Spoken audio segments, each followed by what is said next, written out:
The Jacobite cause was supported by the Vatican and eagerly assisted in particular by Jesuits. This brought about an alliance, how extensive or how official we cannot be certain, between Jesuits and Freemasons, or at least Scottish Freemasons. However, James Stewart, the old pretender, disowned Ramsay, whom he described in a letter as a madman. Lodges at Rome and Florence, apparently consisting of exiled Jacobites, were found to contain agents of London as well as Italian freethinkers. Jansenists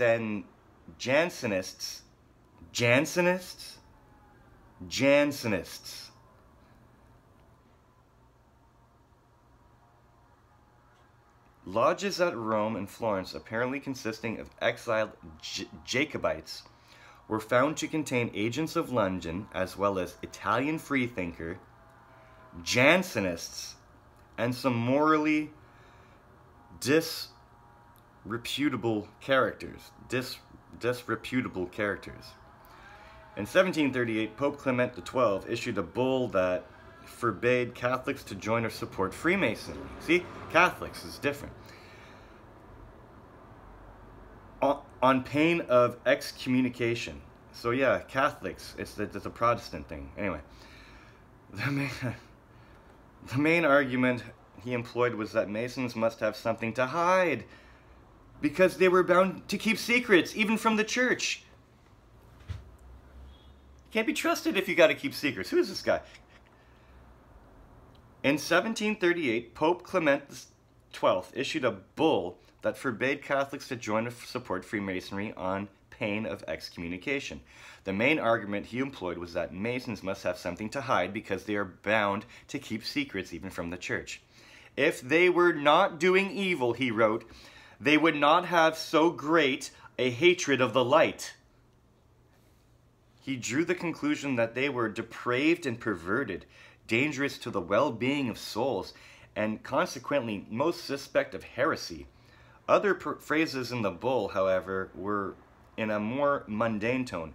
Freemasonry was against public security, and it disturbed the peace of the temporal state.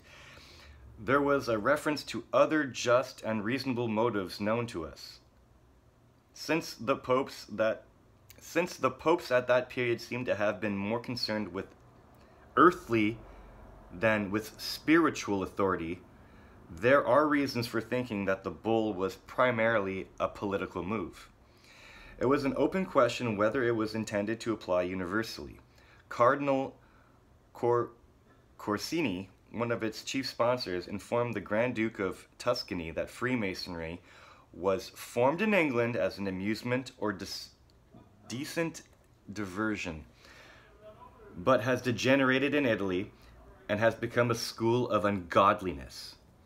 Clement's bull was received in Spain and Portugal, where Freemasons were tried, tortured, and imprisoned by the Inquisition, and in Poland. Yeah, we got lost hidden knowledge. It's lost because he killed a bunch of people, probably. Elsewhere, it was largely ignored, as was a reaffirming bull by the next pope, Benedict XIV. In 1751, Benedict wrote, "The king of the two Sicilies seems to want to do something about them," the Freemasons, "but his ministers, who are members of the sect, will add their indolence to that prince's normal half-heartedness." It's all in quotes, I don't know what the fuck. We've seen that free inquiry and tolerance were the hallmarks of speculative Freemasonry. We have seen also that the association of character was inevitably suspect to authority in countries such as France, where people were encouraged to think only along the lines approved by the monarch and by the established church. As soon as men became Freemasons, they seemed to place themselves in opposition to both church and state. In the first place, Freemasons devoted themselves to spread the knowledge In the first place, Freemasons devoted themselves to the spread of knowledge in its broadest sense, and to discussions that tested official dogma in the light of that knowledge. Wow. Like what I do. Bring it to the light. Remain in light. Talking heads much? They were confident that understanding and tolerance would gain ascendancy in men's minds, and that dogma would correspondingly be undetermined and finally rejected. Logic led them to the realization that their aims could be pursued only when free debate and the spread of knowledge were guaranteed, and when the barriers erected by authority were lowered or overthrown, only, that is, in a changed social system. The preconditions for the triumph of knowledge were freedom of association, of speech, and of the press. The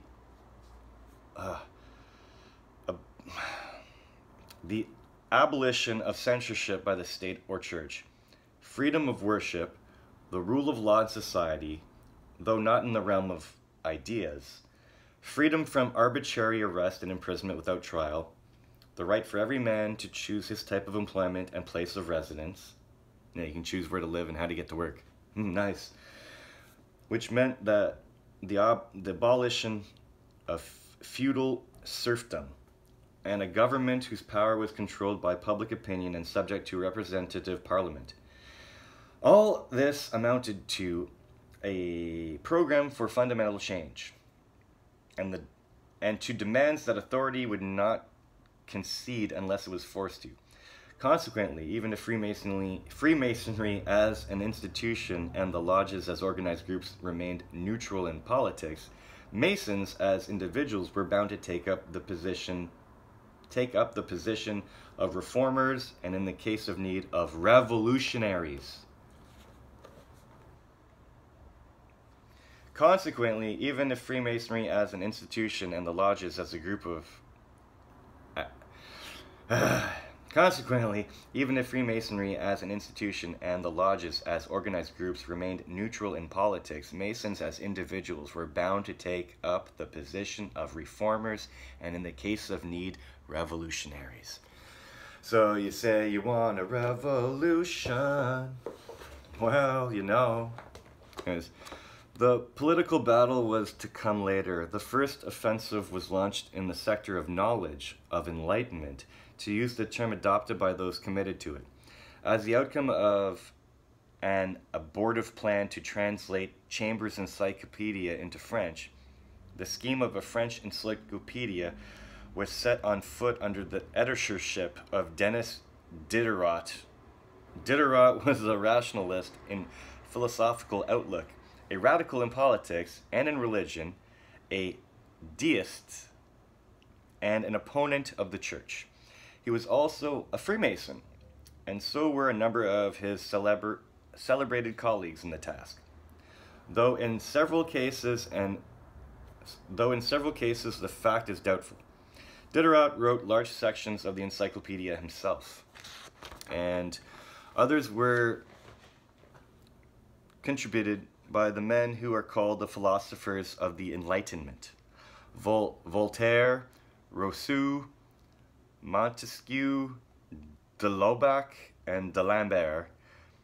The encyclopedia, like Freemasonry itself, was the expression of the new humanitarianism, cosmopolitanism, and rationalism, though that very rationalism combined, as it often was, with faith in a religious of reason appears irrational today. Parts of the work are highly controversial. It laid down the doctrine that the duty of government was the well-being of the people.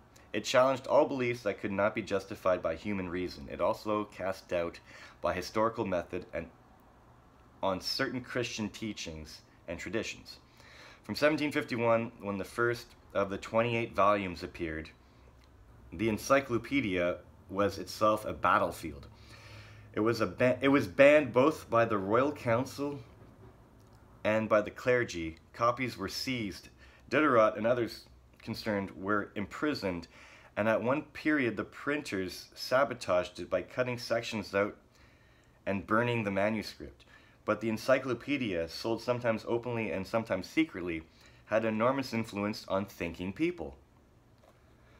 The role of Freemasonry in the lively intellectual climate of the Enlightenment gained new adherents for it. it was luckily, if rather surprisingly, free from serious persecution in the ensuing decades. Voltaire, the idol of all Frenchmen opposed to established authority, was doubtless a sympathizer and almost certainly a secret Freemason, though his friendship with Frederick the Great, through his friendship with Frederick the Great. So Voltaire was a secret Freemason.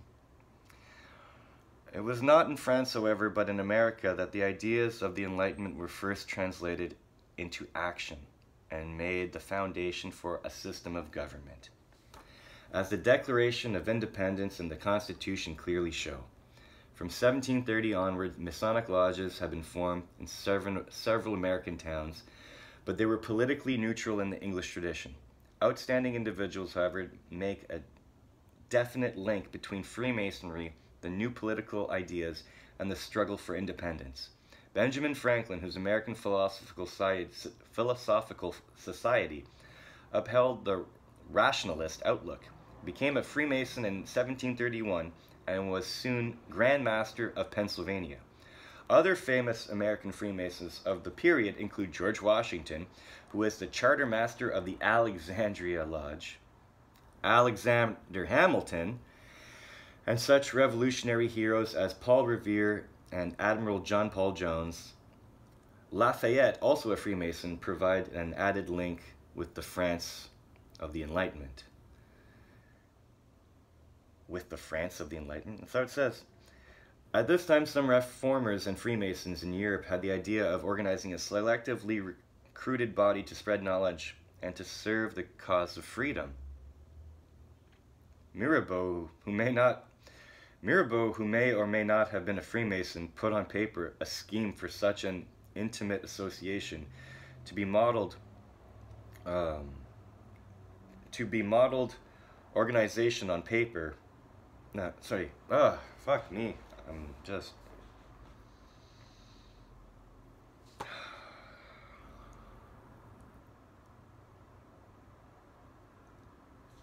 Mirabeau, who may or may not have been a Freemason, put on paper a scheme for such an intimate association to be modeled organizationally on the Society of Jesus.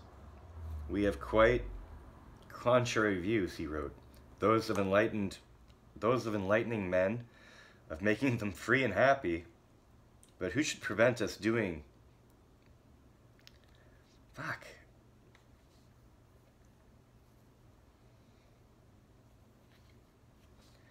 We have quite contrary views, he wrote, those of enlightening men, of making them free and happy, but who should prevent us doing for good what the Jesuits have done for evil. The plan was eventually put into effect in Bavaria, where Adam Weishaupt, a professor of canon law at the University of Ingolstadt, founded the secret society of the Illuminati, that is, the Enlightened in 1776.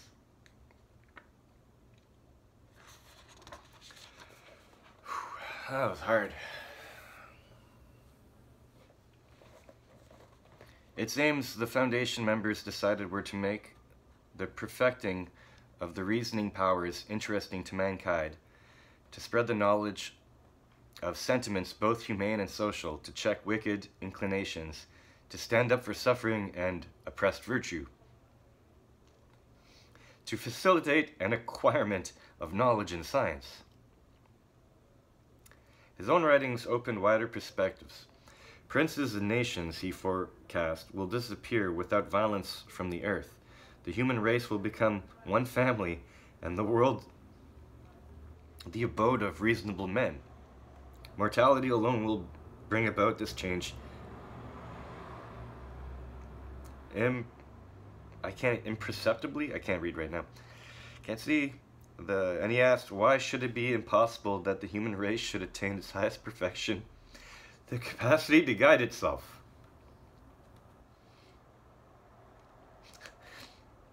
Weishaupt was not a Freemason when he founded the Illuminati, but he became one in the next year.